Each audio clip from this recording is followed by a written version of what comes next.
जो बोले सो निहाल, सत श्री अकाल। आज हम सब हिंद दी चादर श्री गुरु तेग बहादुर साहब जी के 350वें शहीदी पर्व पर उनका पुण्य स्मरण कर रहे हैं। इस शहीदी समागम में उपस्थित सभी को मेरा प्रणाम। इस ऐतिहासिक और पवित्र आयोजन का हिस्सा बन पाना मेरे लिए सौभाग्य की बात है। साथियों, भारत का इतिहास शौर्य, समन्वय और सहयोग का इतिहास है। महाराष्ट्र की धरती पर इस आयोजन के जरिए हम उसी महान विरासत के साक्षी बन रहे हैं। जब हमारे गुरुओं ने त्याग की पराकाष्ठा की, तब उस दौर में हमारी सामाजिक एकता की बहुत बड़ी भूमिका थी। हर वर्ग, हर समाज के लोगों ने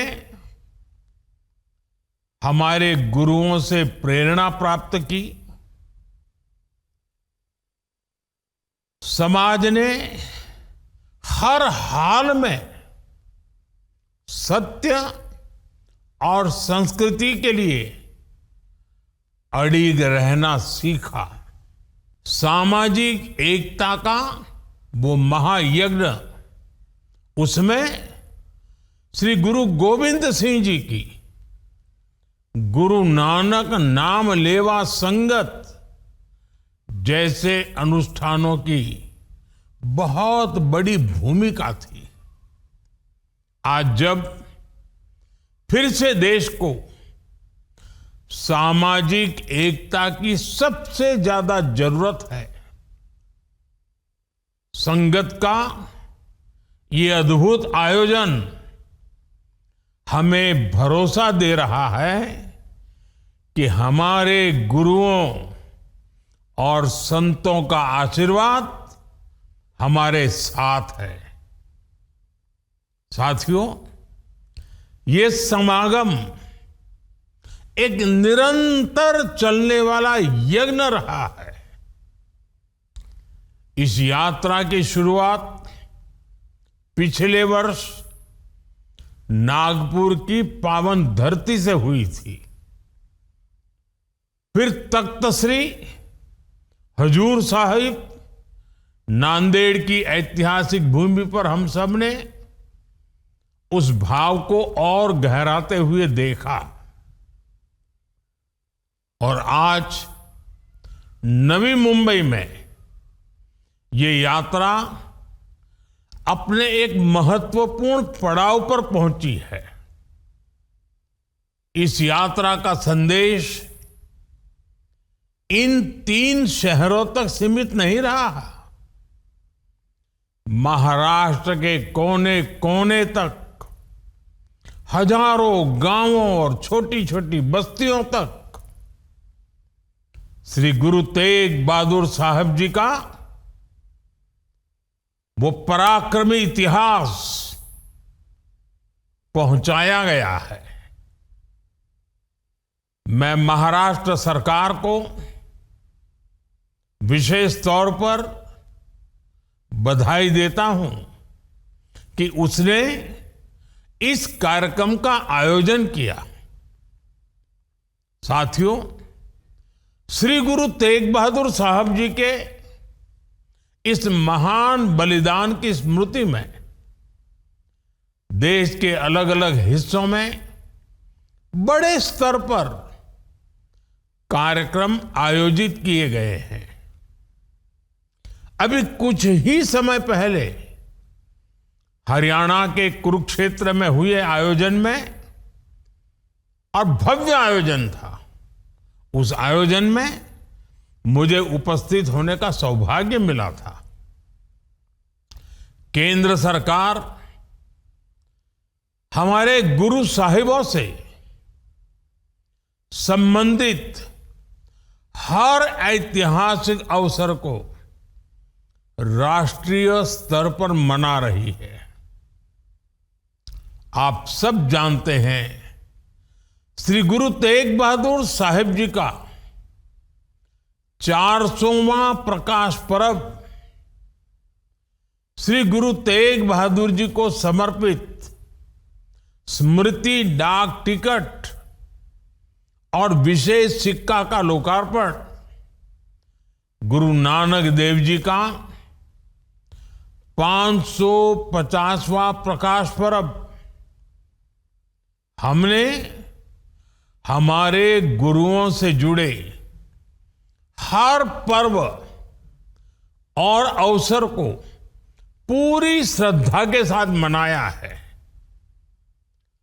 हमने साहिबजादों के सम्मान में हर साल वीर बाल दिवस मनाने की राष्ट्रीय परंपरा भी शुरू की है।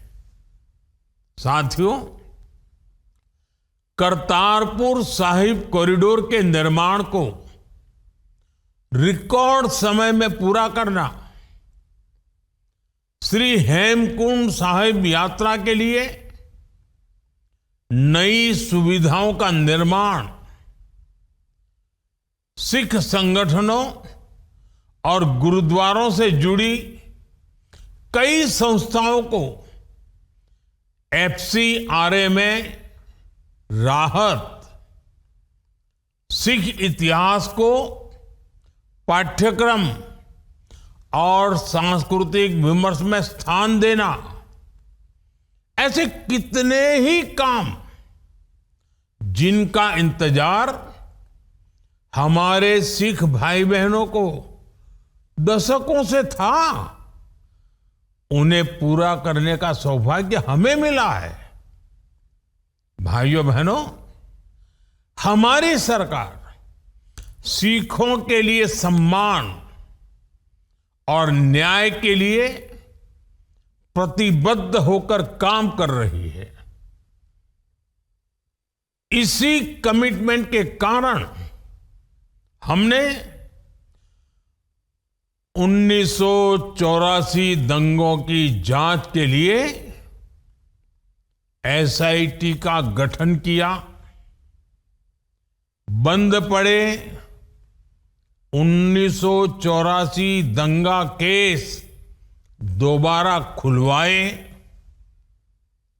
कई मामलों में दोषियों को सजा दिलवाई गई। 1984 पीड़ित परिवारों के लिए अतिरिक्त मुआवजा घोषित किया गया। राष्ट्रीय अल्पसंख्यक आयोग को अधिक सक्रिय भूमिका दी गई। इसी तरह जब अफगानिस्तान में सिख भाइयों की सुरक्षा और गुरु ग्रंथ साहिब के सम्मान का सवाल आया, हमारी सरकार ने मिशन मोड में काम किया। हम गुरु ग्रंथ साहिब के स्वरूपों को सुरक्षित, सम्मानपूर्वक वापस लेकर आए।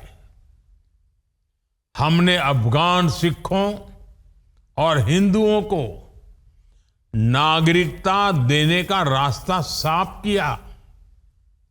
हमने सीएए के माध्यम से उत्पीड़ित सिख शरणार्थियों को राहत दी।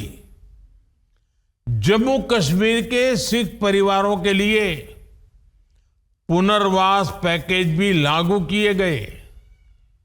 इसी तरह ओसीआई और वीजा नियमों को आसान बनाया गया। ब्लैक लिस्ट किए गए हजारों सिखों के नाम ब्लैक लिस्ट से हटाए गए। प्रवासी सिखों के भारत आने जाने की प्रक्रिया बहुत सरल की गई। साथियों, सिख समाज की आस्था का सम्मान, उनकी प्रगति के नए अवसरों का निर्माण, हम इसे अपनी जिम्मेदारी भी मानते हैं और इस सेवा को अपना सौभाग्य भी समझते हैं। साथियों, साहस और सत्य के साथ खड़े होने का भाव आज भी उतना ही प्रासंगिक है जितना श्री गुरु तेग बहादुर साहब जी के समय में था। जब नई पीढ़ी इन मूल्यों से जुड़ती है तो परंपरा स्मृति नहीं रहती, वो भविष्य का मार्ग बन जाती है। यही इस समागम का उद्देश्य है। हम इतिहास को केवल याद न करें, बल्कि उसे जीवन के आचरण में उतारें। इसी भावना के साथ मैं एक बार फिर इस पावन समागम से जुड़े सभी आयोजकों और संगत को आदरपूर्वक प्रणाम करता हूं। इस ऐतिहासिक प्रयास के लिए आप सभी का हृदय से आभार व्यक्त करता हूं। वाहेगुरु जी का खालसा, वाहेगुरु जी की फतेह।